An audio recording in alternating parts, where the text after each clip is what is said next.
How to turn off auto download photos when roaming on WhatsApp. Hello guys, in today's video I'm gonna show you how to turn off auto download photos when roaming on WhatsApp. First thing, go to WhatsApp and here you will find history points in the top corner. Click on it and click settings, and here you will find storage and data. Click on it and scroll down until you find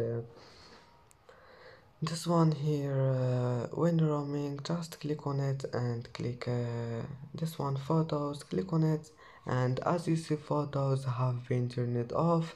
And now just click OK and go back. It will be saved. And that's it for today's video.